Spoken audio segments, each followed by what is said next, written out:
Hasta las 8 de la noche casi, ya que tenemos que empezar. Y tenemos una tarde llena y todavía tenemos ese tema de la mañana que hay algunas preguntas y algunas cositas todavía para discutir. Así que vamos a seguir la discusión. Había algunas preguntas para la doctora Almirón, para la doctora Claire Liz y para Andrea, que se relacionaban algunas con la definición de la endemicidad, la otra se relacionaba con la cuestión ambiental y la otra y dos otras preguntas se relacionaban con la que ha resultado en esas importaciones o exportaciones de Haití para otros países y el tema de la disponibilidad de vacunas. ¿Quién quiere empezar? La doctora Claire, tal vez con el problema de la endemicidad.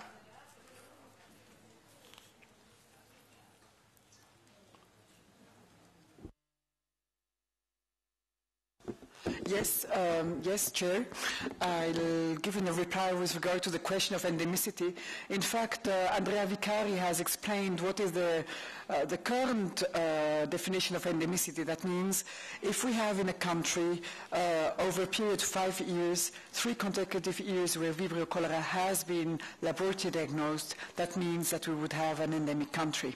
Now, if I want to expand a little bit on that, during our meeting that we had in May on the large-scale humanitarian crisis and cholera epidemics, there was a long discussion about what means really endemicity, if we can agree with this definition or not. So I have frankly to say that there are quite some limitations with regard to this definition, and that the discussions are still ongoing of how we can define an endemic country. Because there was also a voice raised at that time in our meeting in Geneva that we should talk about semi-endemic countries, the ones that have once in a while a huge epidemic and in between no cholera cases. So that's in fact still a question of debate. I have replied. Over to you. How do you classify Haiti?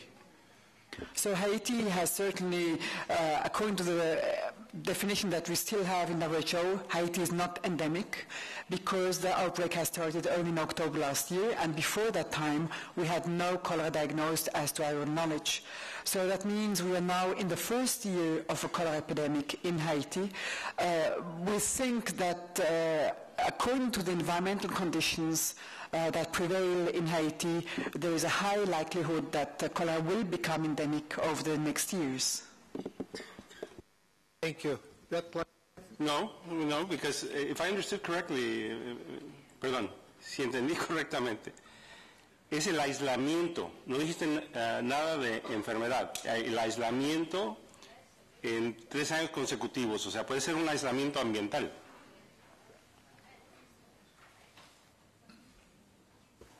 Yes, could be, but in fact, the endemicity is not with regard to the environment, but with regard to patients, with regard to individuals. So that means if the Vibrio cholera has been identified from patients over 3 consecutive years within a country. That's what was understood. It could be 1 case per year. Could be 1 case per year, provided that it was not an imported case. That means that America is endemic. Okay, so apparently you are not very clear still on that. We are, but anyway.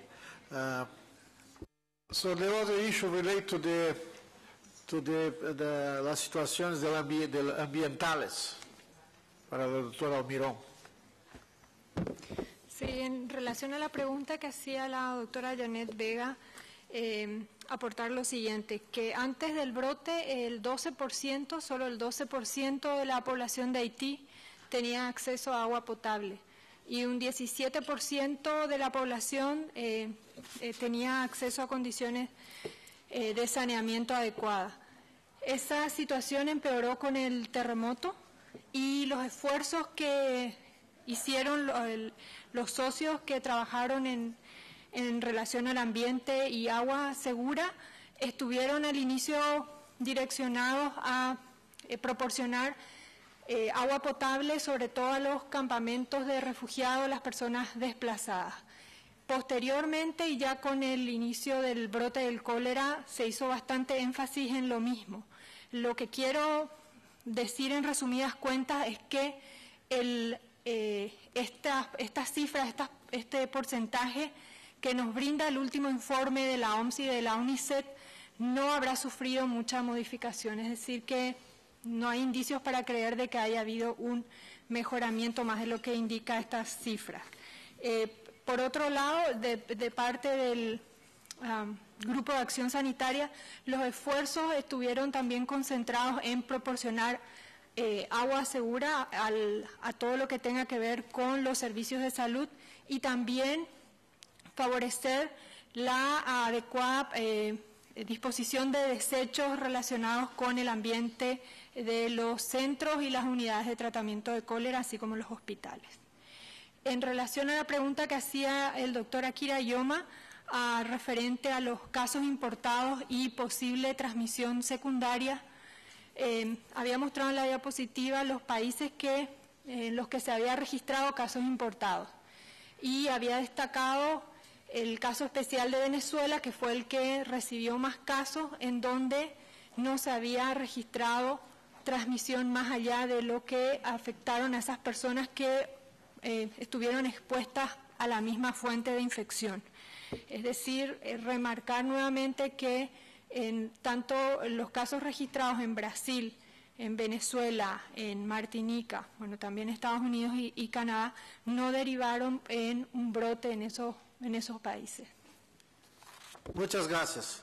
El otro tema fue de suministro, pero pienso que eso ya fue discutido, o sea, tenemos la información de que hay $3 millones que podrían estar disponibles dentro de los próximos 12 a 15 meses, escalonados a partir de ese próximo mes. 3 millones de dosis que poderiam ser utilizadas em 1,5 milhão de pessoas, é uma vacuna pré-calificada por la OMS, e o custo desses 3 milhões de doses seria mais ou menos $1,2 milhões. Ou seja, não seria algo mais allá de lo que penso que as agências de desenvolvimento e de apoio poderiam certamente apoiar. Ou seja, essa é a questão do supply. Há outra pergunta, outro comentário antes de que encerremos o tema. O colega de Paraguai. A República Dominicana. Primeiro vamos ouvir a República Dominicana, que está em um país afetado. Sí, muchas gracias, doctor Ciro. Bueno, realmente antes de... Sí. Para que todos sepan. Perdón, Zacarías Garib, del jefe del programa de vacunas de República Dominicana. Para todos, yo creo que la historia registrará que tuvimos problemas en el año 2010, desde el enero, que fue el terremoto, y todas las acciones que hubo que tomar desde Dominicana para apoyar solidariamente lo que ocurrió en Haití, a tal punto que la OPS reconoció a una de nuestras provincias como la capital de la solidaridad, salió que fue el caso de Jimaní.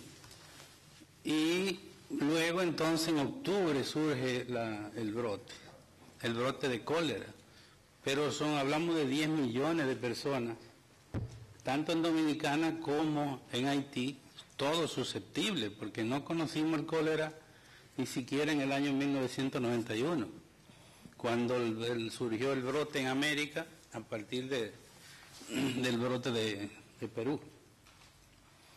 Bueno, también el CDC reconoció que el esfuerzo que había hecho República Dominicana para contener, a tal punto que en el año 2010 ocurrieron 761 casos de cólera y sospechoso, y se confirmaron 191 y ninguno falleció. Entonces, podemos decir que la gracia de esto está en tomar decisiones inmediatas. El ministro lo que abogó fue por el asunto de dotación de aguas segura. Y así, básicamente, ahora, en este momento, todo el esfuerzo está en agua. Y desde luego, se están saneando los ríos a donde van a terminar en ocasiones las aguas residuales, porque no tienen realmente tratamiento de aguas, de estas aguas residuales. Entonces, aquellos que van directamente al río, ahora hay un esfuerzo por desinfectar esos ríos. El asunto de la vacuna, ha habido muchas ofertas y me extraña que ahora haya bajado tan rápido. Habían 2 millones de vacunas ofertadas a Dominicana cuando inició el brote desde España, pero eran $30 que estaban pidiendo. Digo, con todo ese dinero hacemos muchos acueductos y compramos mucho cloro en ese momento. Y entonces realmente se lo pudimos tranquilizar de esta manera, ¿no?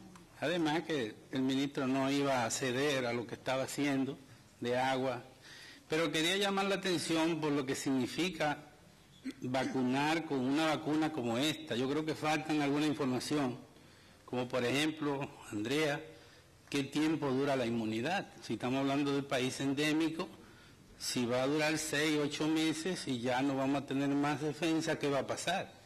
Si el laboratorio alega que si pasan 6 semanas de la segunda dosis, hay que iniciar de nuevo la vacunación. Entonces, todo esto son inconvenientes para abocarnos a una vacunación que, lejos de lo que se mencionó en el día de ayer, que es más trabajo para la misma gente, realmente ahora van a tener que venir los del cólera a ayudar a vacunar. O sea, nosotros estamos con ellos ayudándolos a resolver ahora la situación del saneamiento básico. Pero ahorita para vacunar, con estas condiciones, con esta modalidad de vacuna, realmente pudiera ser problemático y para las otras vacunas del programa. O sea, considerar todo eso al momento de tomar una decisión de vacunar. Gracias. Gracias, Zacarías. André, ¿quieres hacer un comentario sobre la duración de la inmunidad?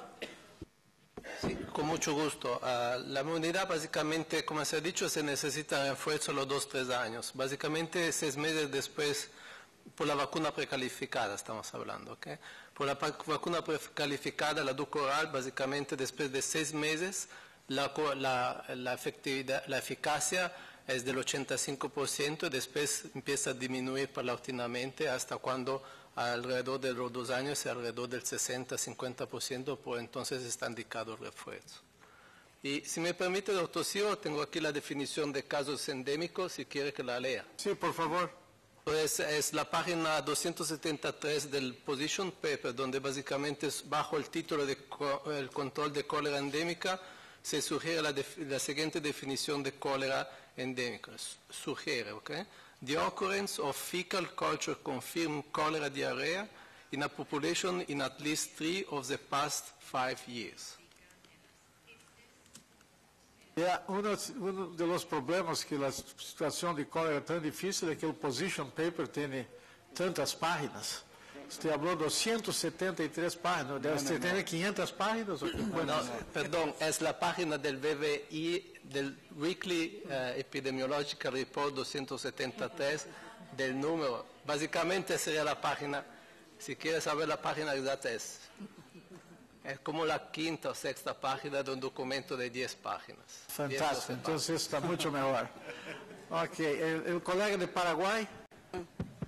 Sí, yo quisiera hacer una reflexión sobre la situación del cólera, porque creo que sin ninguna duda ha comprometido el prestigio de la OPS en posición de inmunización. En primer lugar, creo que si bien analizando los datos actualmente la mortalidad está en 1.6% según el último reporte OPS de junio, hay que tener en cuenta que en los primeros 3 meses la mortalidad estaba en el 6% y había comunidades donde esa mortalidad fue del 10%. En segundo lugar, creo que es muy importante, y que no se ha mencionado en la presentación, la carga de enfermedad que ha tenido el cólera en Haití. hubieron casi 200.000 hospitalizaciones. Entonces, y el tercer elemento es la situación de la existencia de una vacuna disponible, de una efectividad o una eficacia razonable.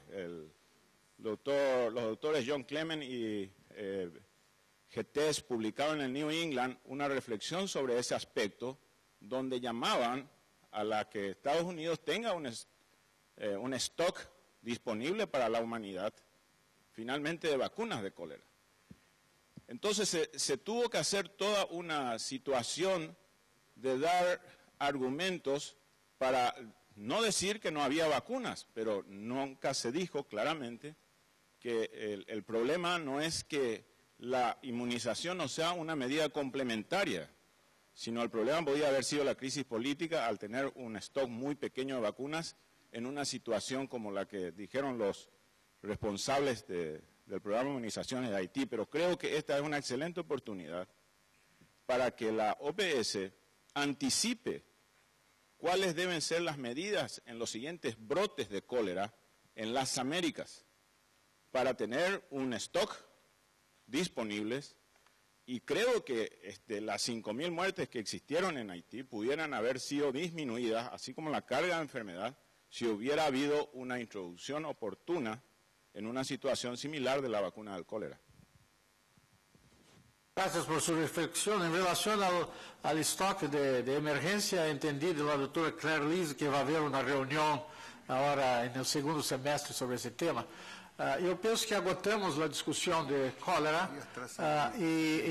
pero não, já não podemos mais. E vamos a fazer o possível para fazer recomendações generais para a região das Américas, que ojalá sejam de muita utilidade para os colegas de Haití e República Dominicana também, porque são os dois países afetados nesse momento. Ou seja, e mañana, no final da reunião, então, apresentaremos as recomendações sobre o tema.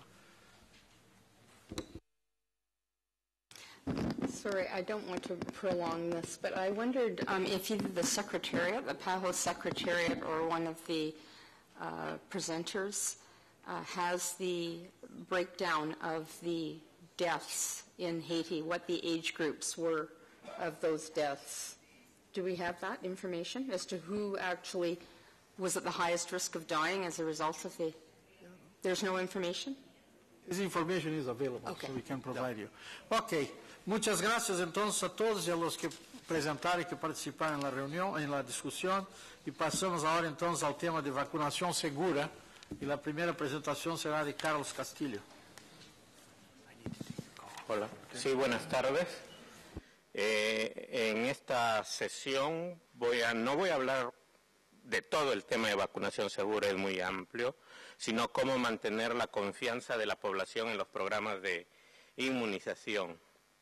Hay un concepto que siempre hemos definido y que se han presentado en reuniones anteriores y en los talleres, que todos los programas de inmunización deben garantizar una vacunación segura y al mismo tiempo deben estar preparados para responder cualquier preocupación del público para mantener su confianza.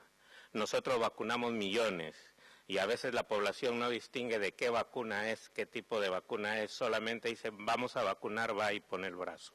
Y eso es porque hay una confianza en los programas de inmunización. Bien,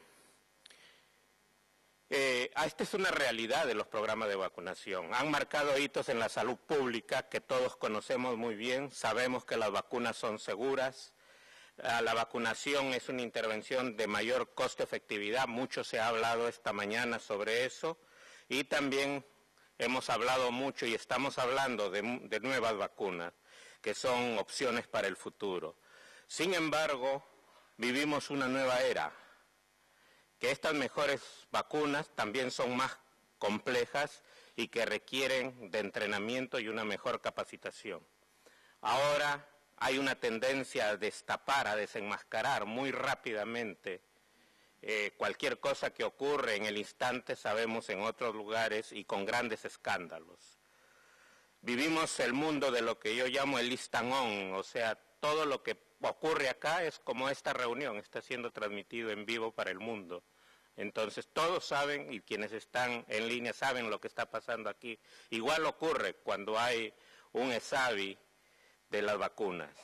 También existen grupos de presión y mejor organizados contra las vacunas. Basta entrar a la de internet y uno tiene una lista muy grande de estos grupos.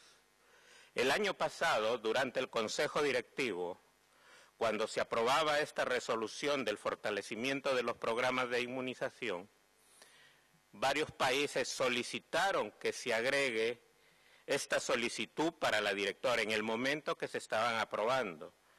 Es que continúa apoyando firmemente la promoción y la movilización social ante los sentimientos en contra de la vacunación, que son cada vez mayores y que siguen cuestionando las iniciativas de vacunación. Y es por eso que traemos el tema al TAC, para que nos diga cuáles son las estrategias para poder seguir apoyando y manteniendo esta confianza de la población en los programas de vacunación. El hablar de vacunación segura no es de una sola persona ni de un solo programa, es un trabajo interprogramático que tiene que ver desde la autoridad regulatoria, la producción de la vacuna, es decir, tener una vacuna de alta calidad, un buen transporte, almacenamiento, unas buenas prácticas de inyecciones seguras, una buena vigilancia con una rápida y efectiva investigación y también estar preparados para prevenir y para el manejo de crisis con la comunicación social. De todo este sistema regional de vacunación segura, sobre estos dos temas voy a hablar muy rápidamente. Primero, sobre una investigación de calidad. Muchas veces se notifica un ESAVI, que todos saben que es un evento supuestamente atribuido a la vacunación e inmunización, y lo primero que hacen es, quiero la prueba de la vacuna, es decir, vamos a hacerle estudios a la vacuna, estudios de la potencia, estudios de inocuidad, etcétera. Sin embargo, cuando nosotros tenemos un ESAVI debemos preguntarnos, ¿es una enfermedad coincidente? ¿Es algo que está coincidiendo con la administración de la vacuna? ¿Es un evento esperado por la vacuna, algo que conocemos y sabemos que va a ocurrir? ¿O es un error operacional? Esto quiere decir que debemos de tener una buena investigación para ver si es una enfermedad coincidente. Hay un librito que publicamos en el 2002 de cómo hacer las investigaciones, que está detallado paso a paso, el famoso librito Plomo, que justamente se publicó en los 4 idiomas. Esa debe ser como la herramienta que cuando ocurra algo, sacarlo y para ir a dar seguimiento. Esto es un ejemplo en la cual podríamos asumir un país X donde nacen 138,000 niños anualmente, con una tasa de mortalidad infantil de 29 por cada 1,000 nacidos vivos, o sea que 4,000 van a fallecer antes de cumplir el año de edad. Y antes de los 6 meses, de acuerdo al esquema, si ponemos la vacuna puntualmente, habrán fallecido 2,400. Entonces, esto quiere decir que existe una probabilidad que coincida la vacunación y el fallecimiento por otras causas, ¿no? Entonces, solo producto del azar que coincide, lo primero que hacemos es atribuir este evento a la vacuna. Por eso es importantísimo, primero, una buena investigación, una investigación de calidad y buscar otros eventos coincidentes. Sobre el segundo tema, para todos es bastante conocido que los rumores se venden más que las buenas noticias, ¿no es cierto? Y eso es lo que a veces genera la gran preocupación en la población. Y esto es para mostrarles las amenazas que existen, algunos ejemplos de los programas nacionales de vacunación que van desde revistas serias, estudios científicos, hasta noticias en los diarios. Y aquí ustedes vieron, aquí se hablaba del autismo, del mercurio en las vacunas, aquí ya incluso hasta se piden, por ejemplo, el Senado investiga calidad de la vacuna, es decir, ya hay participación de los políticos, etcétera. Por otro lado, en Google existe aproximadamente 1 trillón, o sea, ¿no? En español debe ser un mil de billón, ¿no? más fácil 1 trillón. Luego hay un número aproximado de búsquedas diarias, 2 billones, o sea, 2 billones. Y en Facebook hay aproximadamente 700 millones de usuarios. Uno pone una nota y pues se empieza a comentar y a comentar muy fácilmente, ¿no? Y aquí hay algunos ejemplos de Facebook, cómo aparecen no a la vacuna. Las vacunas no han servido para erradicar enfermedades. Estudios rigurosos demuestran que los momentos álgidos, bla, bla, bla, bla, bla, bla, bla, bla, bla. Es decir, es así, y miren la cantidad de gente. Justo había sacado varias páginas para ver cómo todos van hablando y haciendo comentarios sobre este tema. También hay publicaciones de estudios científicos. Se habla de 317%, de 185%, yo no conozco más hasta el 100%, ¿no? Y cuando uno va a su página web, no existe. Página web, la dirección no existe. Es decir, son informaciones falsas que van saliendo y de grupos que lo que buscan es desprestigiar a las vacunas. Otras como esta, que vacunas son tan peligrosas como el cáncer, ¿no? Y se publica como una nota científica y que después es traducida en los diarios. O como esto, que incluso que el fallecimiento de Michael Jackson se decía que lo habían asesinado porque él iba a hacer denuncia contra el plan genocida y porque se quiso proteger a la vacuna H1N1. Es decir, se utiliza cualquier cosa para parar la vacunación, para el trabajo que hacen ustedes, para el trabajo que hacen los ministerios de salud, la gente en los niveles operativos. Y entonces, ¿por qué se pueden generar estas crisis? Primero, porque ponemos la vacuna y son personas sanas, ¿no es cierto? Esa diferencia de un medicamento. Entonces, cuando se pone un medicamento, la reacción es porque estaba enfermo, pero cuando uno pone una vacuna, la reacción es por la vacuna. Puede afectar a varias personas, la aparición es intempestiva y ahí viene el problema nuestro, que cuando hay estas situaciones no atendemos inmediatamente. Muchas veces no le damos la debida importancia. La noticia sale en los medios y, lógicamente, la población demanda explicación. Yo creo que todos los países han vivido este tipo de situaciones. ¿Y los medios qué hacen? Buscan responsables, no encuentran voceros, a veces no hay una versión oficial, entonces empiezan con fuentes informales, cuestionan al sistema y es un terreno fértil para la confrontación. Entonces, ¿qué hacemos ante esta crisis? O nos encontramos ahí recién en ese momento buscando el manual incendiado, o qué debemos hacer es planificar previamente. O sea, yo les vengo a reiterar lo que hemos venido hablando, hay que preparar el plan de crisis, ¿cierto? Y este es una slide que me dieron los compañeros de comunicación, donde uno puede ver que cuando tiene una crisis, si aún no ha estado preparado, ¿no? Y tiene un plan, la oportunidad del control y de cómo mitigar la crisis, es decir, es muy pronta, ¿no es cierto? Entonces eso nos vuelve a decir, y en todas las experiencias que han tenido, ellos pueden tener un rápido control, pero sí estamos preparados. En cuanto ocurre la activación del plan, y lógicamente tiene que haber una evaluación y monitoreo. Los expertos en esto dicen que una crisis no puede ser manejado sin el aporte de la comunicación. Pero la comunicación es lo que más influye en la gente y en las instituciones en cuanto a la toma de decisiones y adopción de comportamiento. Y esta foto ustedes pueden ver en las condiciones en que se vive, pero siempre hay algún medio con la que se comunica. Pero sí, la adecuada comunicación no reemplaza a una mala estrategia de vacunación, pero la mala comunicación puede hacer fracasar una buena estrategia de comunicación.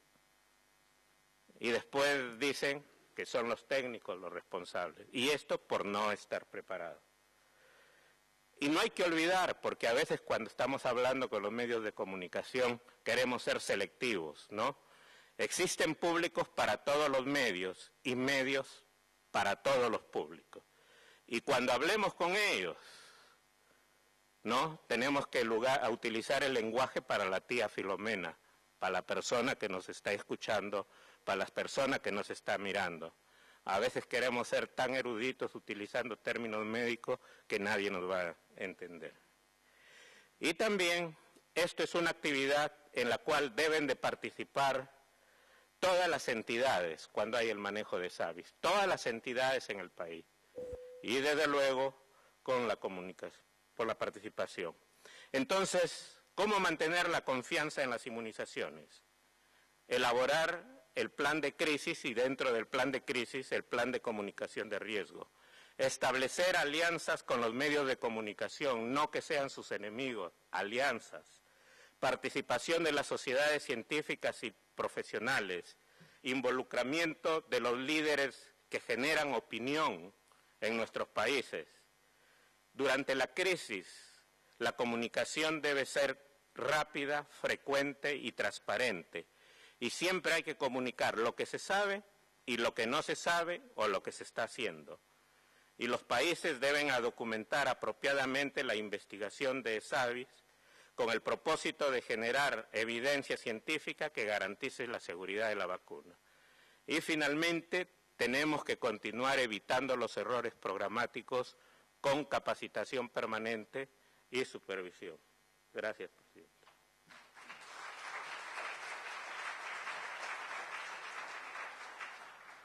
Gracias, Carlos. La siguiente presentación es la experiencia de Brasil con la doctora Carla Domínguez.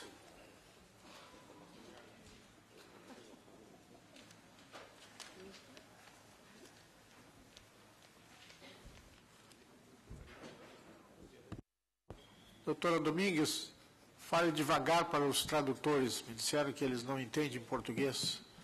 Ou hable portunhol. Graças novamente por compartilhar com vocês nossa experiência. Hoje por la manhã eu falei da complexidade que é nosso território, com tamanho, complexidade para distribuir as vacinas e treinar as pessoas.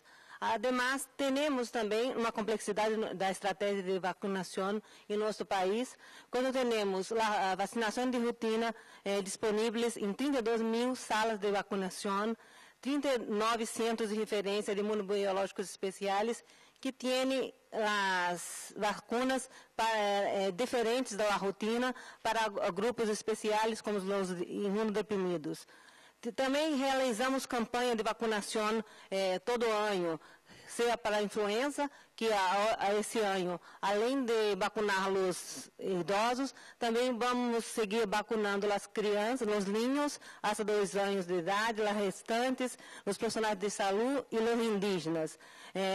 A poliomielite, hacemos 2 campanhas por ano, e a cada 4 anos, hacemos a campanha de seguimento de sarampião.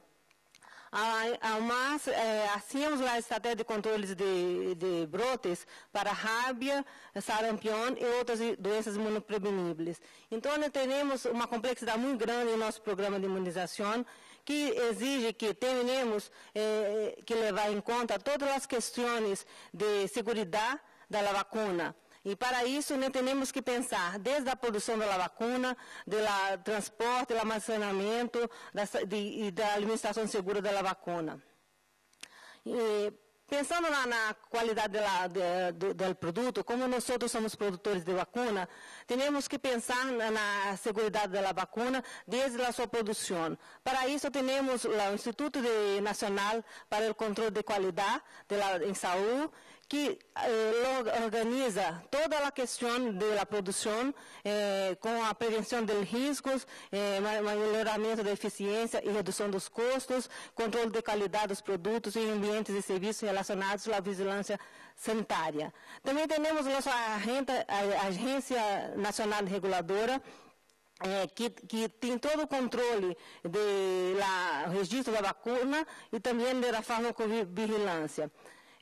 Em relação à cadeia de frio também, temos que pensar que nosso país é muito grande. Temos que ter uma central de armazenamento única que se queda em Rio de Janeiro, mas cada unidade federada do país tem sua cadeia de frio que tienen obligación de mantener la vacuna de calidad, transportando la vacuna hasta las 32.000 salas de vacinación que temos em nosso país. Também pensamos que, para manter a vacinação segura, é necessário ter uma legislação no país que garanta a lei para que todas as pessoas sigam as informações e tenham em seu controle de qualidade as ações que necessitam ser, desde a utilização da vacuna, com a distribuição das seringas e a vigilância de saúde. Na sala de vacuna também temos que pensar na proteção da população, desde que ela recebe a vacuna, dos trabalhadores de saúde, em relação ao meio ambiente, a difusão da informação, visando reduzir a redução dos erros programáticos na vacinação. Também temos que pensar como reduzir e planificar a gestão de resíduos da saúde, dos serviços de saúde. Para isso, também temos que ter leis que regulamentem a questão dos resíduos. Um ponto importante é que nós também temos um sistema de informação que monitoreia os evasios em todo o país, garantizando assim que nós tenhamos a informação em tempo oportuno de todos os evasios que podem acontecer no país. Em relação aos evasivos, também temos que pensar nas normas e nas guidelines para que as pessoas possam fazer suas ações de forma que tenham o controle das suas ações que estão sendo desde a sala de vacuna até os programas de imunizações. Tudo isso só é possível se nós temos uma comunicação social que esteja trabalhando conjuntamente com o Programa Nacional de Imunização, informando a população de tudo o que acontece em nosso país. E para isso, sempre que hacemos uma nova estratégia ou as campanhas de vacinação, hacemos uma grande campanha de mobilização, esclarecendo a população o que estamos fazendo. Assim, conseguimos manter a confiança da população em nossas ações. Também hacemos uma grande rede de comunicação com as redes sociais. Hoje é fundamental termos ações com esses mecanismos de comunicação para que, temprano, quando temos qualquer informação sobre a vacuna, possamos passar à população do que está acontecendo e que a população não tenha dúvida do que está se passando, né? Um bom exemplo do que se passou, que se quedou em 2010, com a vacunação de H1N1, foi lá em relação à questão da grande necessidade de termos uma grande cobertura vacinal, porque a mídia sempre se dizia que o Brasil era o país que mais tinha casos de H1N1. Para isso foi necessário montar toda uma rede de comunicação para garantizar à população que a vacuna era segura, né, que tínhamos mecanismos para identificar que se houver qualquer problema com a vacuna, poderíamos recolher a vacuna imediatamente. Não houve nenhum problema com a vacuna e conseguimos vacinar 90 milhões de pessoas, graças à confiança que a população tem no Programa Nacional de Imunização. E para que isso se quede, é necessário que, no momento de crise, tenhamos a definição de um único porta-voz para o Ministério da Saúde, para informar a população do que se passa. Esse é um grande passo para que toda a sociedade, a prensa, os profissionais de saúde, as organizações não governamentais, né, os formadores de opiniões, trabalhem junto com o Ministério da Saúde, entendendo a importância do programa de imunização, as estratégias de mobilização que se ha feito e como formar grande quantidade de pessoas vacunadas nessas estratégias. Então, para que nós entendamos que a importância dessas ações, temos que ter uma multiplicação de conhecimento de imunobiológicos, suas características, magnitudes e fatores de gravidade, sempre disponíveis em nossos manuais, em nossa página de comunicação, para que a população tenha acesso a essas informações, os profissionais da saúde, e possam se quedar com essas informações para tirar suas dúvidas e fazer as estratégias necessárias. Mantendo o controle de qualidade das vacinas que compõem o calendário de vacinas nacionais, aumentando a segurança do uso da vacuna. Isso é importante para que nós possamos fazer as ações de controle de qualidade e garantizamos assim que a vacuna chegue a todos os postos de saúde com confiança na população. Qual é o nosso desafio? É manter nossos profissionais da saúde sempre capacitados, com enfoque integral das enfermidades prevenidas por vacunação, entendendo qual é a complexidade de cada vacuna que se coloca em PAI. A vigilância ativa de evasir de qualidade que toma as decisões oportunas baseadas na evidência local. Esse é um importante programa que se tem que trabalhar em conjunto com a vigilância epidemiológica para que as pessoas entendam que qualquer caso diferente que se passe na população, há que notificar para que os serviços de saúde possam conhecer a realidade da vacuna. Componente de comunicação social, involucrar a sociedade, o conceito de responsabilidade de todos.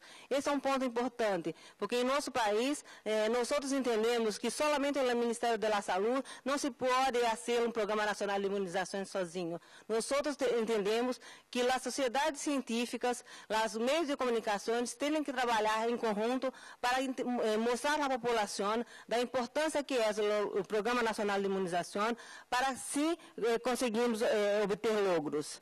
E dar a resposta em tempo e forma oportunos nas diferentes situações que podem surgir. Esse também é um ponto importante. A transparência do programa de imunizações é talvez o ponto mais importante. Quando não temos certeza do que está se passando, temos que esclarecer à população que este é o ponto importante. Não sabemos o que se passa, mas vamos a esclarecer e vamos a informar a população assim que tivermos alguma resposta. Eu creio que este é o ponto principal que temos que trabalhar para garantizar a confiança na população. Graças por sua atenção.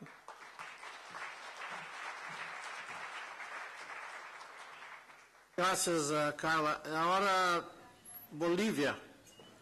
René Lenis. Doctor Lenis, experiencia de Bolívia.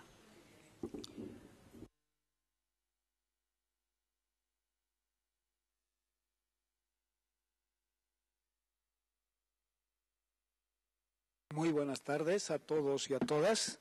Yo les voy a comentar la experiencia de Bolivia, sobre todo con la vacunación contra la gripe H1N1.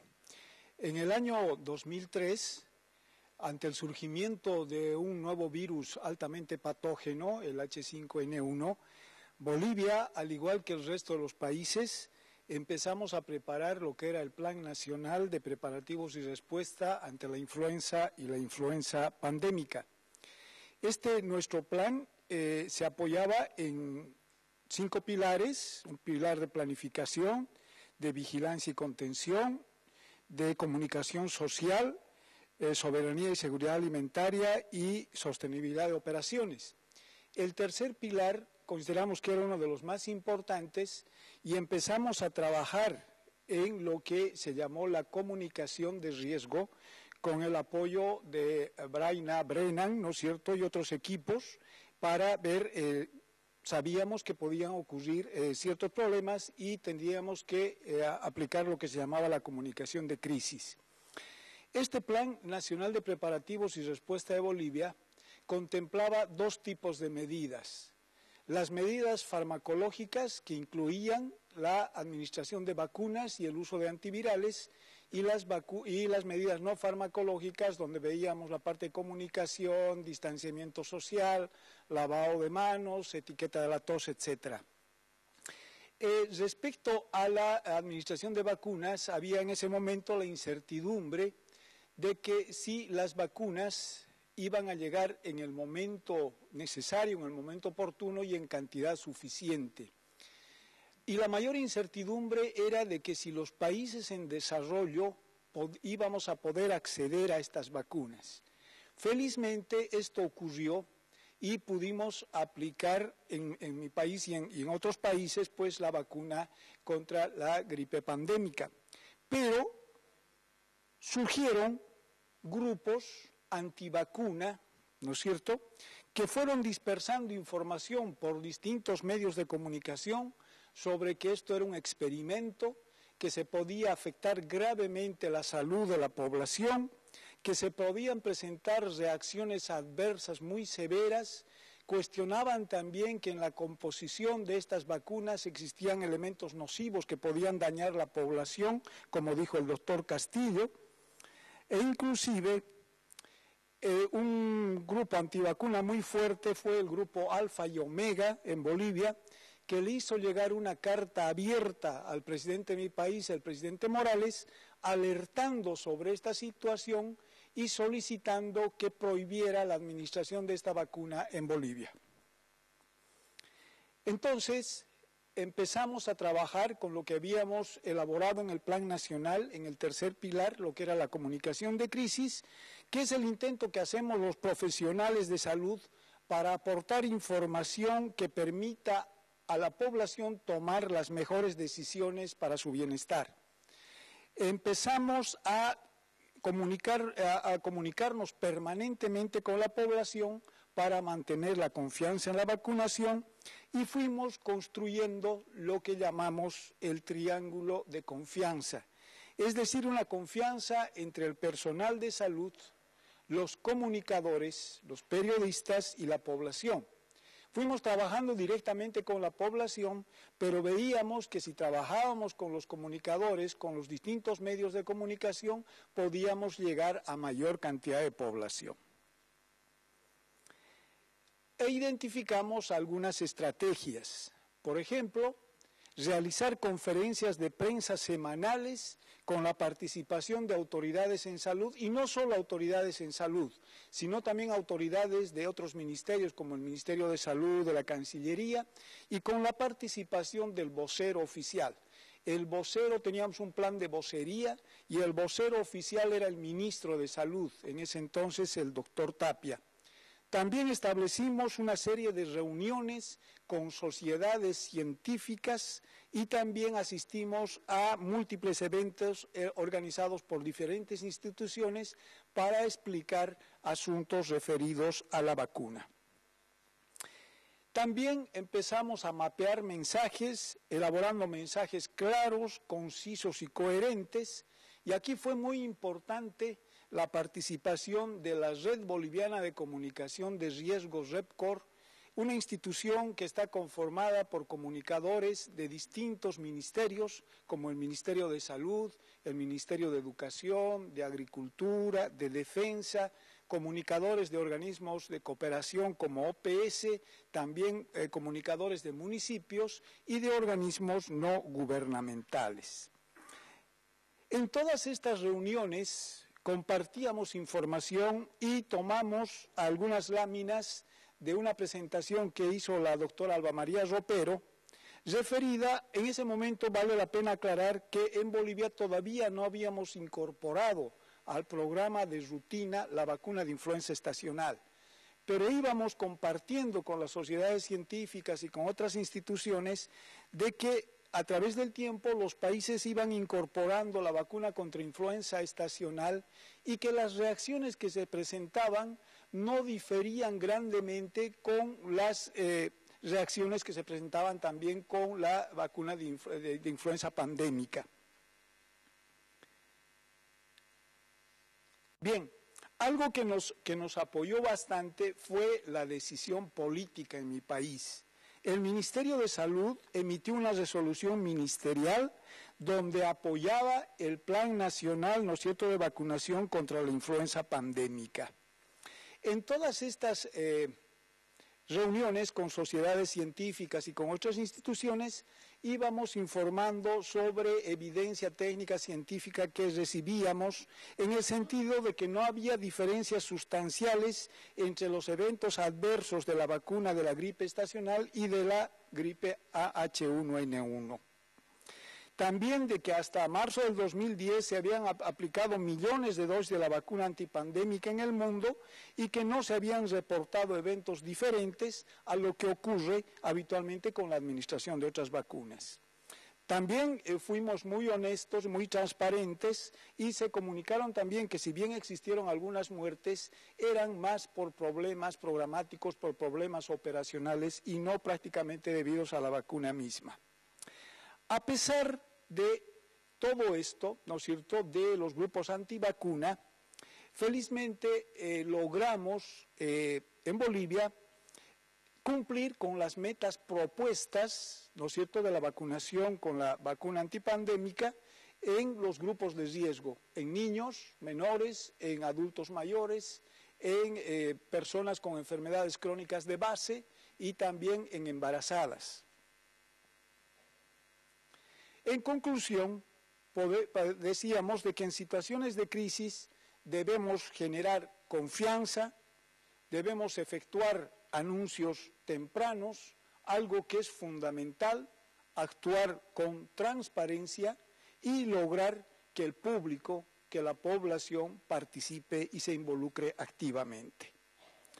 Es así que logramos tener como aliados estratégicos a la prensa, que nos apoyó bastante. Al principio sí fue muy crítica, pero luego nos apoyó bastante. Y algo que fue fundamental también fue el apoyo del ministro de entonces, el doctor Tapia, que nos brindó todo el apoyo necesario. Entonces, dentro de las lecciones, y más que todo, podríamos decir conclusiones, era que se contó con lineamientos técnicos claros y oportunos para el plan de crisis. Los comités regionales de inmunización estuvieron comprometidos frente a grupos antivacuna, que se hizo coordinación con la Federación de Sindicatos de Trabajadores de la Salud y colegios médicos, ¿no es cierto?, sobre todo en algunas ciudades donde teníamos problemas, como Santa Cruz, La Paz y Oruro. Al inicio de la campaña, la vacuna tuvo muy poca aceptación, pero gracias a este trabajo y a ese triángulo de confianza logramos revertir esta situación. Luego también hicimos un seguimiento estricto a los eventos adversos, ¿no es cierto?, a los ESAVIS, se fortaleció la vigilancia y el seguimiento de estas ESAVIS con la aplicación de esta y otras vacunas del PAI. Bueno, esto es lo que quería compartir con ustedes. Muchas gracias.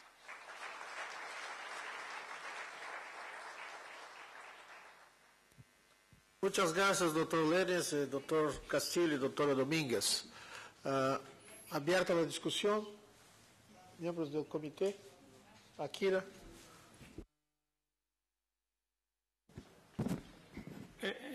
Este tema realmente es un tema muy especial y muy especializado. Hay necesidad de tener personas profesionales con conocimiento muy profundo de la materia y también de dialogar con situación de masa, de público grande, porque puede ocurrir situaciones de rumores, como presentó el doctor Castillo ahí. Ese rumor se queda como un pánico, y nosotros vivimos eso en Brasil durante el periodo de alta de fiebre amarilla, hace 2, 3 años atrás, con colas de personas para se vacunar, cuando no tenían absolutamente ningún motivo para se vacunar, por ejemplo, en la ciudad de Río de Janeiro. Entonces, yo creo que es una cuestión muy especializada y tenemos que tener gente especialista con comunicación en masa para tener una forma de conducir de forma adecuada todas las cuestiones relacionadas con esto, además de las cosas que fueron colocadas de otras en situaciones de emergencia. Gracias. Gracias, Akira. José. No sé si puedes compartir con nosotros, Ciro, brevemente curso para periodistas que has impartido tú, ¿no? Es muy importante ese componente, ¿no? Sí, como mencionó Carlos, una cuestión importante es la participación de los medios de comunicación y nuestro instituto empezó ese año a ofrecer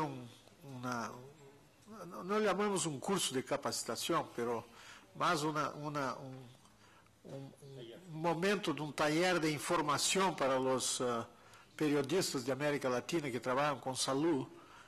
Y tuvimos 28 periodistas de todos los países de América Latina hace unos 2 o 3 meses en que hicimos un curso de vacunología, que es un curso concentrado en 2 días de todos los aspectos de la investigación para una nueva vacuna, de cómo se hacen las investigaciones, de los aspectos éticos, en fin, todos los aspectos relacionados con cómo se producen las vacunas, cómo se distribuyen los comités nacionales de inmunización y que organizan los esquemas nacionales y lo que se debe hacer en relación a esos puntos que Carlos mencionó. Y me sorprendió mucho porque esos son periodistas de mucha experiencia que escriben, por ejemplo, en la Folha de São Paulo, en Brasil, o en los periódicos importantes de México, de Argentina. Que en el final del curso, que los periodistas dijeron que por primera vez realmente entienden lo que son las vacunas. En segundo lugar, nos pidieron que hiciéramos ese curso para más periodistas en sus propios países. Entonces, vamos continuar haciendo y expandiendo eso, ahora haciendo cursos nacionales con periodistas, por ejemplo, de estados o de provincias, y me parece que es algo que podrá ayudar mucho en ese aspecto que estamos discutiendo en ese momento. ¿Algún otro comentario del TAG? Sí, esta sería una recomendación del TAG de promover este tipo de enseñanza de periodistas. ¿Algún otro comentario? ¿Sí? ¿Carla? 2 comentarios en relación a la importancia de la vigilancia.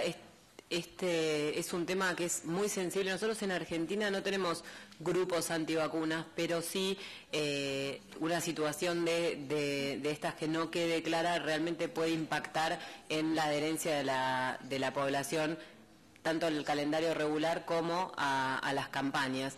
Y en esto es el esfuerzo y la demanda que tiene esto es inmediata, tiene que tener una respuesta inmediata, transparente, pero el esfuerzo que demanda la investigación del caso requiere una articulación en nuestro país con las jurisdicciones. Es clave trabajar, digamos, en el lugar y articular con el nivel nacional y finalmente desde Nación apoyar si a nivel local hay que generar alguna comunicación y la capacitación. Nosotros trabajamos con desayunos de trabajo y con intercambio de información con los periodistas, pero el vocero también es clave que tenga una formación, digamos, como un entrenamiento para los medios también, porque si el vocero tiene alguna mensaje contradictorio o en el momento de tensión también puede generar alguna situación que inclusive sea peor que la información con la mejor intención.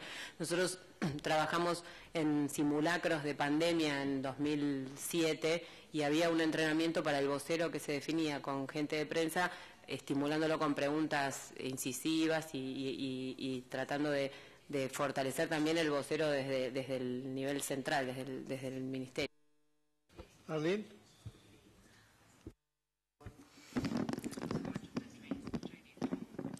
I think that the growing use of social media is an important observation, and particularly I think in younger populations. And I'm wondering if PAHO has given thought to learning and doing more related to the use of social media to counteract anti-immunization activities.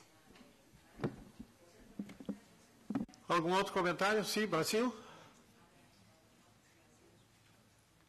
Eu queria fazer um comentário a respeito da segurança das vacinas, que o controle de qualidade realizado antes da liberação, da utilização, né, da amostragem por lotes de cada vacina, tem se mostrado no Brasil um excelente trabalho. No entanto, considerando que cada vez mais utilizamos um grande quantitativo de doses aplicadas, considerando que estamos incluindo novos produtos, onde muitas vezes estudos de fase 3 não tem uma amostragem grande a ponto de detectar eventos adversos raros, eu só queria fazer um comentário da importância dos países e dos serviços ao incluírem novas vacinas, ao realizarem campanhas, por exemplo, a importância da investigação de surtos de eventos adversos, a importância da detalhada investigação de óbitos ou de eventos adversos graves, aprofundando na investigação da possível etiologia e afastar outros diagnósticos diferenciais. Eu cito esse exemplo considerando a identificação de doença viscerotrópica aguda pós-vacina da febre amarela, que foi um evento extremamente raro, detectado após milhões de doses aplicadas, e quero ressaltar outro trabalho importante, que durante a realização das nossas ações de vacinação, quero dar um exemplo da importância da vacinação segura, ao mesmo tempo que aplicamos muitas doses de vacinas, implantarmos sistemas de vigilância de eventos adversos. Quero com isso dar o exemplo, a oportunidade que tivemos no Brasil, no ano de 2001, por ocasião de vacinação de mulheres em idade fértil, em vários estados do nosso país, tivemos a oportunidade de acompanhar mulheres que, na sua maioria das vezes, não sabiam que estavam grávidas, foram vacinadas, e isso nos deu uma oportunidade, mais uma vez, de reafirmar a segurança da vacina quando aplicado nessas situações. Gracias. Sí, México y Honduras. Resaltar justo esta parte de que tenemos dos aspectos importantes. Una situación que nos pasó a todos, la parte de H1N1, y que creo que fue un manejo masivo de medios, un manejo masivo de muchas situaciones, desde la confianza de la población hasta poder convencer también a los medios de la efectividad de la vacuna. En México nos funcionó muy bien también un vocero único, que en este caso no era un funcionario público, sino un clínico de alto renombre en el país, que era quien daba todas las conferencias de prensa, siempre acompañado por el ministro de Salud, quien incluso fue muy recorrida la foto en el país donde él recibió la primera dosis de vacuna H1N1.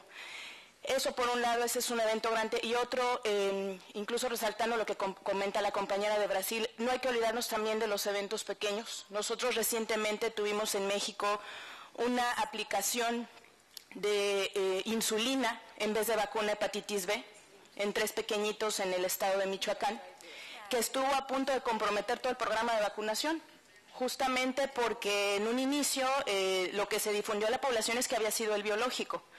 Se tuvieron que hacer investigaciones rápidas, decisiones aceleradas, entre ellas tuvimos que recurrir incluso a la determinación de insulina en líquido cefalorraquídeo, finalmente para determinar que lo que se había aplicado había sido insulina. Entonces sí quisiera resaltar esta parte importante, no olvidarnos de la capacitación del personal operativo, no olvidarnos de las cosas tan simples como es leer una etiqueta, como tener un refrigerador exclusivo para biológicos, además del manejo de medios, no solamente de los altos mandos, sino también del personal operativo, que a veces es el primero que entrega la información, y también capacitar a los periodistas, como estuvo mencionando el doctor Ciro de Cuadros. Honduras. Renato Valenzuela, Honduras. Considero que la coordinación con los medios debe ser permanente, porque generalmente los medios resaltan lo negativo, aunque sea un evento en 1 millón, y no resalta aquello positivo de cuántas enfermedades, cuánta muerte se evitó. Nosotros, en la introducción de la vacuna para la influenza pandémica, uno de los detractores principales fueron un grupo médico y personal de enfermería en nuestro segundo hospital más grande del país. Costó convencerlos, ¿verdad? Porque se basaron en la información que había en los medios de comunicación. La pregunta que haría yo es ¿cuándo tendremos acceso a la currícula de ese curso que se le brindó en Washington? Porque nos gustaría lo más pronto repetirlo en nuestro país, Honduras. Sí, no, nosotros podemos mandar el currículo que utilizamos, si ustedes quieren utilizar, y vamos promover eso. Bueno, pienso que agotamos el tema. Eu vejo 4 pontos importantes da discussão. Um, que é importante que os países tenham seu plano, ou seja, que estejam preparados para isso. Esse é o mais importante que temos. Outro, de que há que realmente investigar muito detalhadamente, do ponto de vista técnico, científico, ou seja, muito claro, e ser muito transparente, ou seja, penso que isso é extremamente importante, a coordenação com todos os setores, como mencionou Carlos. E um tema importante que inclusive levantaram os periodistas na reunião que tuvimos é que o personal de saúde muitas vezes, incluindo os níveis ministeriais, muitas vezes não estão realmente preparados a falar com a prensa e têm receio e isso causa muitos problemas. Incluso um periodista de um país da América Central disse que os voceros do ministério inclusive eram muito indelicados com eles, ou seja, e isso causava uma espécie de mal-estar entre a prensa e o Ministério. Ou seja, então, nós mencionamos nessa reunião de que eu penso que a OPS, não sei se todavia tem, mas há alguns anos a OPS havia oferecido cursos de capacitação de como lidar com a prensa para os funcionários de saúde de vários ministérios. Não sei se isso todavia ocorre, Carlos, porque isso me parece que é muito importante. Sí ocurre, lo coordinamos con el tema de vacunación segura y ahí está Ari Silva del área de KMC y seguimos dando esos cursos de capacitación con periodistas y todo eso. Y cómo dar las conferencias de prensa, cómo manejarse como vocero, cómo responder ante una crisis, todo eso. Y con prácticas, en varios países los hemos hecho, se les filma, se les... Então, te vou dar o nome desse país latino-americano, centro-americano, para que hagas o curso allá. Bien, então passaremos à próxima sessão, que seria, não a próxima sessão, mais ou menos em relação a esse mesmo tema, mas em relação à vigilância pós-mercadeiro da vacuna contra o rotavírus, que será apresentado por Lúcia Oliveira. Muchas gracias, señor presidente. En los próximos minutos voy a compartir con ustedes cuál es la situación de la introducción de la vacuna contra el rotavirus en la región de las Américas. Muy brevemente lo que pasó con la vacuna RotaShield y, por lo tanto, qué pasó con los ensayos. Micrófono, no se oye.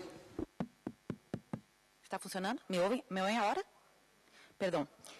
Ahora lo que pasó con la vacuna RotaShield y los ensayos clínicos de las vacunas actualmente licenciadas, la vigilancia de intussuscepción pasiva y la vigilancia de intussuscepción activa que se ha realizado en Brasil y México, el riesgo versus beneficio y estudios de impacto en Latinoamérica y Caribe, datos de Estados Unidos y de Australia sobre el tema de la intussuscepción, recomendaciones del Comité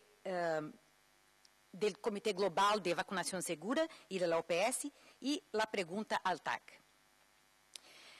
Rápidamente, para que ustedes vean, en esta tabla tenemos los años de introducción de la vacuna de rotavirus en países de la región de las Américas, con una introducción muy acelerada a partir del año 2006.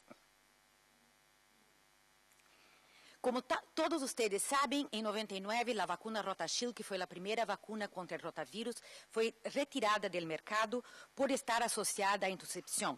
Los estudios en la época demostraban que el riesgo relativo fue mayor de 30 para la primera semana después de la primera dosis de la vacuna y un riesgo atribuible de un caso para 10.000 vacunados. Basado en esto, los ensayos clínicos de las vacunas actualmente licenciadas, la vacuna monovalente y la vacuna pentavalente, estudiaron exhaustivamente la intussuscepción después de la vacuna versus placebo. Y los estudios de esas dos vacunas en relación a la intussuscepción involucraron más de 60.000 niños en cada una de las dos vacunas. Los resultados y conclusiones de los ensayos clínicos de esas dos vacunas fue que no se encontró ningún riesgo importante durante el periodo menor de 31 días y 42 días después de la vacunación con la vacuna rotavirus monovalente y con la vacuna pentavalente respectivamente. Y esas dos vacunas fueron aprobadas y recomendadas, por la Organización Mundial de la Salud para su inclusión en el esquema de vacunación rutinario en el año 2007.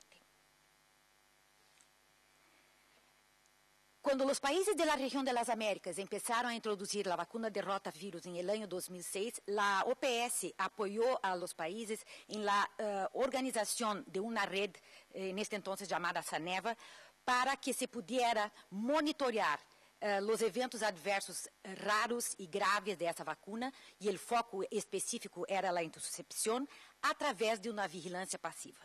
Essa rede foi implementada em vários países da região, pero através dessa rede não houve nenhum sinal de alerta que indicasse que pudiera haver um aumento de risco para a intussuscepção em ninhos vacunados. Sin embargo, sabíamos que a intussuscepção é um evento raro e que poderia deixar de ser detectado através de uma rede passiva de vigilância. E, neste sentido, em um estudo colaborativo entre Brasil, México, la OPS, el CDC y con el financiamiento de PATH, se decidió hacer un estudio de vigilancia activa. El diseño de ese estudio en los dos países fue un estudio de serie de casos autocontrolados y de casos controles en 69 hospitales, 16 en México y 53 en Brasil. Los casos fueron definidos como los niños con intussuscepción identificados por la vigilancia activa y fueron investigados 615 casos, 285 em México e 330 em Brasil. Como controles, foram identificados os niños del mismo barrio de los casos e pareados por edad. Se ha investigado 2.050 controles, 739 em México e 1.311 em Brasil. Rápidamente, les voy a enseñar los resultados de la análisis, tanto para Brasil y México, análisis de las dosis 1 y 2, los resultados que llamaron más la atención. En el caso de Brasil, como pueden ver ustedes acá, después de la segunda dosis, después de la segunda dosis, 1 a 7 días después de la vacunación, la razón de incidencia encontrada para el estudio de casos autocontrolados fue de 2.6 y la odds ratio para el estudio de caso controle fue de 1.9. En el caso de México, para análisis de las dosis 1 y 2 también, se encontró que para la primera dosis, en la primera semana, entre 1 y 7 días, por lo tanto, la razón de incidencia para el estudio de casos autocontrolados fue de 5.3 y la odds ratio de 5.8, con los respectivos intervalos de confianza que ustedes pueden observar en la tabla. Y también se encontró un pequeño riesgo para la segunda dosis en la segunda semana después de la vacunación. Sin embargo, cuando comparamos el riesgo encontrado en ese estudio con los eventos evitados en relación a hospitalización y a muertes, eso que encontramos en esta tabla y que está basado en un estudio realizado por el doctor Manish Patel, lo cual se encuentra con nosotros en esta reunión. Podemos ver que para Brasil, los casos de rotavirus evitados por la vacunación serían las hospitalizaciones serían anualmente alrededor de 70.000 y muertes 640. En el caso de México, casos de rotavirus evitados por la vacunación en hospitalizaciones por año, más de 11.500 y 663 muertes. Y el riesgo causados en casos de intussuscepción causados por la vacunación serían 55 hospitalizaciones en Brasil y 3 muertes, y 41 hospitalizaciones en México y 2 muertes. A partir de ahora les voy a enseñar algunos slides con datos de impacto de la vacuna rotavirus en algunos diferentes estudios que fueron realizados en los países de la región de las Américas. Ese estudio, que fue publicado en el año 2010, demuestra que con la introducción de la vacuna en mayo de 2007 en México, acá se puede ver en la línea café, cómo fue la disminución, de la ocurrencia de diarreas en México após la introducción de la vacuna en el año 2007 en los menores de 11 meses, que es en la línea café. Para Brasil también fue realizado un estudio que fue recientemente publicado y demuestra en la línea roja vemos qual seria a estimação de casos entre 2007 e 2009 de muertes por diarreias em niños em Brasil, em el período de 2007 a 2009, e em la linha puntilhada, os casos que realmente ocorreram com a vacuna. Então, se pode calcular que houve uma diminuição de 1.500 muertes em Brasil no período de 2007 a 2009 causadas por diarreias, depois da introdução da vacuna. Com os mesmos términos de análise, em la linha puntilhada, a ocorrência de los casos de hospitalizações e na linha contínua, os casos que poderiam ter ocorrido, se estima que em Brasil diminuíram 130.000 hospitalizações por diarreias em niños em el período de 2007 e 2009. Outros estudos que foram publicados recentemente em relação ao impacto da vacinação, e les vou mencionar rapidamente aqui. Um estudo em El Salvador ha demonstrado que as diarreias han diminuído em 48% em el período estacional de rotavírus em el ano 2008 e 35% em el 2009, quando se compara com a taxa média de las diarreias de los anos 2005 e 2006, ou seja, antes da introdução da vacuna. Em Nicarágua, em 2007, o número de gastroenterites agudas diminuiu 23% durante o período da estacionalidade do rotavírus, comparando ninhos hasta 11 meses, que foram os ninhos que foram vacunados, com 6% de los ninhos entre 12 a 59 meses que não haviam sido vacunados. E em Panamá, as hospitalizações por diarreia diminuíram 22% em 2007 e 37% em 2008, depois, então, da introdução da vacuna. E acá vocês têm as referências de onde os estudos foram publicados. Também hemos realizado 2 estudos de efetividade da vacuna rotavírus, um em Nicarágua e outro em El Salvador, e esses estudos han demonstrado que a vacuna rotavírus foi altamente efetiva para as diarreias severas hospitalizadas. Temos dados também de Estados Unidos. Em Estados Unidos, mais de 27 milhões de doses da vacuna pentavalente foram aplicadas desde 2006 e um estudo realizado através do Vaccine Safety Data Link não encontrou um aumento de risco para a intercepção. A vacuna monovalente está disponível em Estados Unidos recentemente, desde 2008, e alrededor de 2,7 milhões de doses de vacunas foram aplicadas. Sin embargo, não há estudos que permitam a detecção do nível de risco. Também em Austrália se ha hecho uma análise de los resultados entre o período de julho de 2007 a dezembro de 2009. E em Austrália se encontrou que o risco para a intussuscepção para a vacuna monovalente seria de 3,89, com os respectivos intervalos de confiança, e para a vacuna pentavalente 4,12, com os respectivos intervalos de confiança. Sin embargo, o Comitê de Imunizações de Austrália ressalta que esses resultados devem ser interpretados com cautela, porque o pequeno número de casos poderia variar a significância estadística caso se cambiasse um pouco a definição de casos. Quais foram as recomendações em setembro de 2010 do Global Advisory Committee on Vaccine Safety? Que o risco encontrado é muito menor de lo que é detectado por la vacuna RotaShield em los anos 90, com todos esses estudos que foram realizados recentemente. Que há substancial informação e documentação sobre o benefício da vacuna do rotavírus.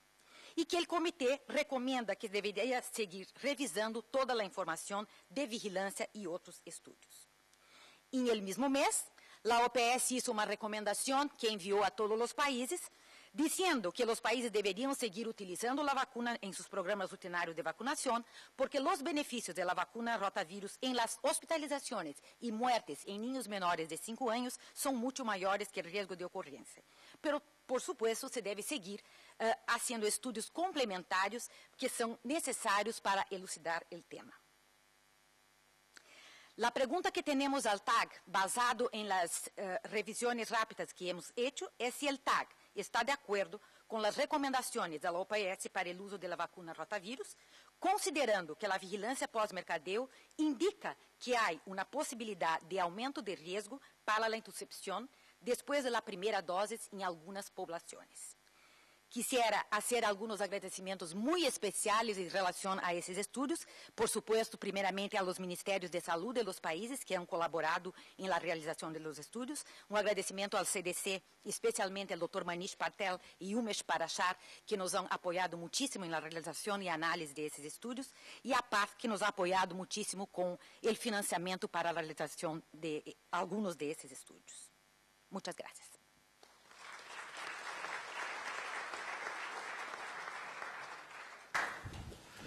I'm sure that Dr. Chris Elias is very happy with this study. Aren't you, Chris? Thank you very much. Muchas gracias, Lúcia. El tema está abierto para comentários del TAG.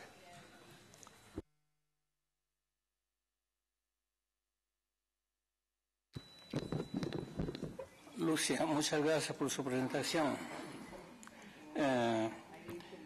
Gustaría que se pudiera elaborar un poco más, si puede, la diferencia de resultados encontrados en México y en Brasil, porque son diferentes, ¿no? Tenemos en México un número mayor de intususcepción en primera dosis, en Brasil es la segunda dosis. Pregunto si se puede comparar la vacunación que se ha hecho en México y Brasil, si son los mismos, y también si tiene comparación de alimentación de los niños, bebés, la amamentación materna y todo esto que puede influir en este problema. Puede informar si tiene más informaciones de las diferencias, sobre todo entre México y Brasil, para intentar comprender mejor los resultados. Gracias. ¿Contesto ahora o...? Sí, Lúcia. Bueno, le voy a contestar y después también puedo pasar la palabra al doctor Manish Patel. Cuando salieron esos resultados realmente fueron sorprendentes porque no se esperaba principalmente que se tuviera una asociación con la segunda dosis de la vacuna. Se esperaría que la asociación fuera con la primera dosis de la vacuna, que fue lo que ocurrió en México, pero no fue lo que ocurrió en Brasil. Del punto de vista metodológico, ese estudio fue muy bien realizado y muy bien por lo tanto, metodológicamente no podría ser el problema. El problema que la variable en ese momento que fue puesta como una variable que podría hacer esa diferencia es el uso de IPV en la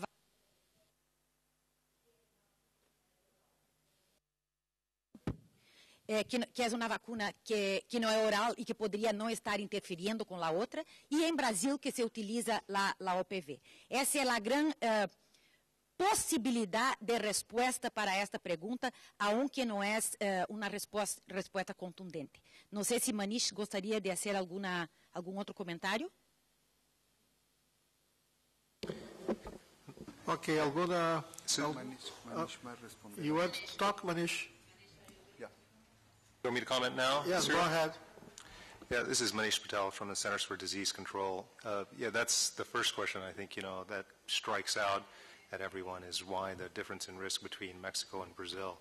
And I think to take a step back, these live oral vaccines perform differently in different populations, and just like cholera and typhoid and other oral vaccines that Roger can comment on. But the basic premise is that the immune response in the gut varies between a child in Bolivia versus a child in Mexico or Brazil. And so we know that. Now, if intussusception is related to inflammation in the gut, then you might see differences in intussusception between the settings. The one major difference, as Lucia mentioned, between Mexico and Brazil was that Mexico uses IPV concomitantly with Rotarix, whereas Brazil, as you know, uses OPV. Now, what we do know is that OPV, when given with Rotarix does nothing to OPV, but OPV decreases the immune response of Rotarix in the gut, especially after the first dose. for some reason that occurs with the first dose but not the second dose. So the second dose of Rotarix in the context of OPV actually acts like your first dose and replicates more.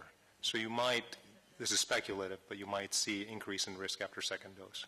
In Mexico, it was given with IPV, so the immune response to Rotarix in the gut level with dose 1 might be greater in Mexico. These are things that Mexico and Brazil are looking into now. The other thing is it could be a spurious finding. This was a risk of 1 in 100,000 in Brazil after dose 2.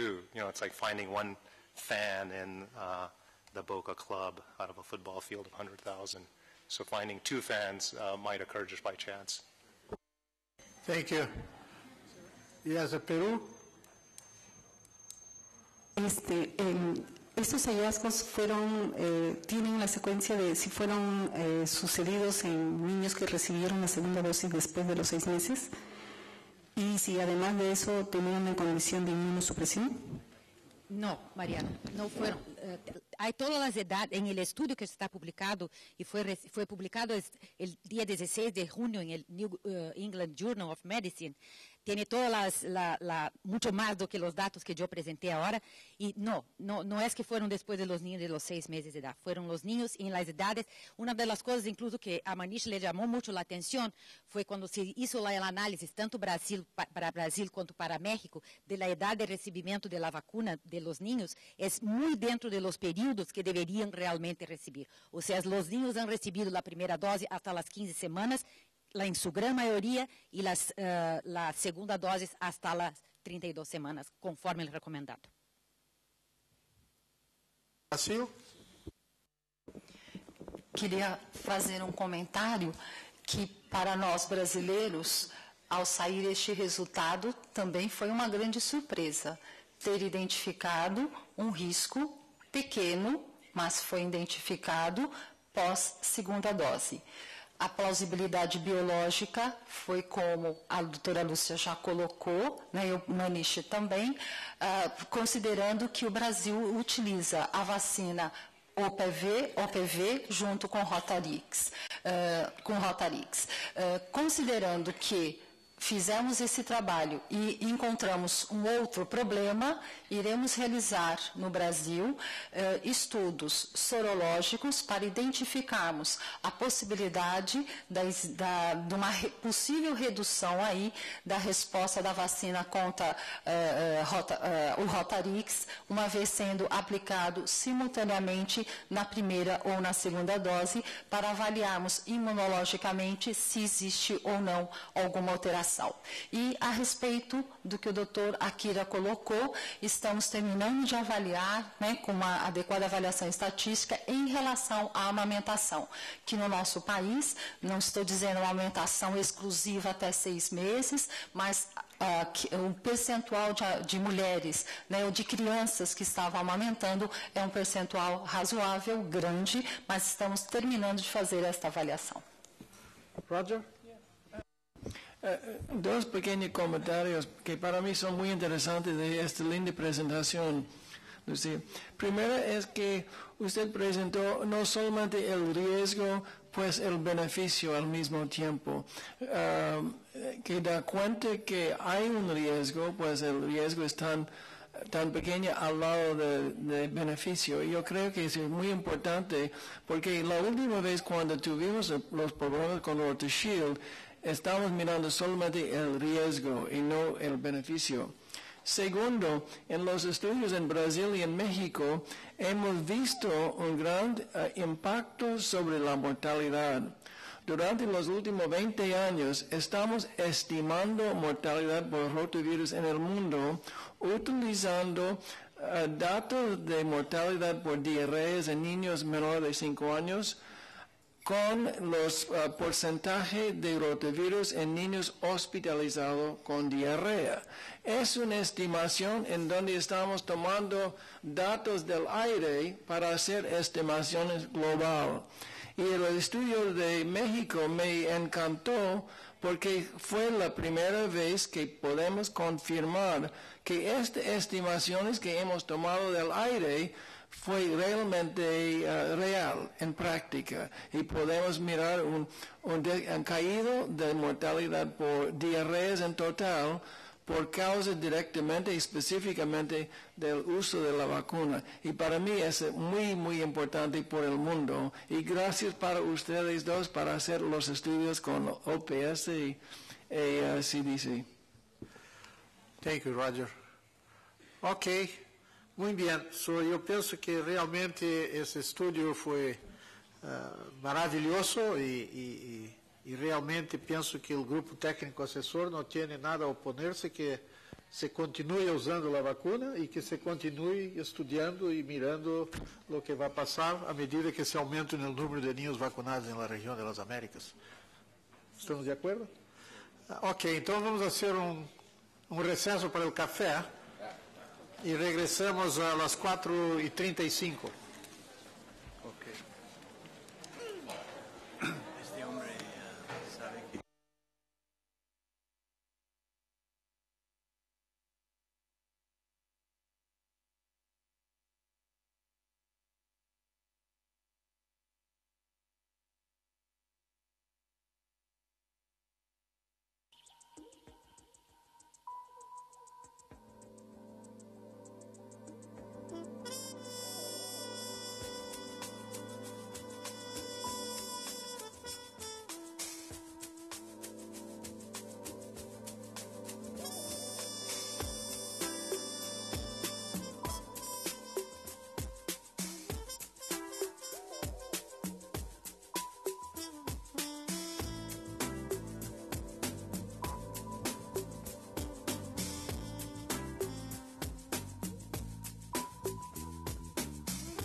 Stay together.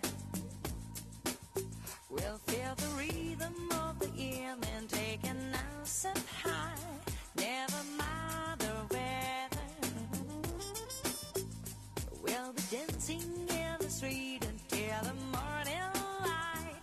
'Cause there's music in the air and lots of love everywhere.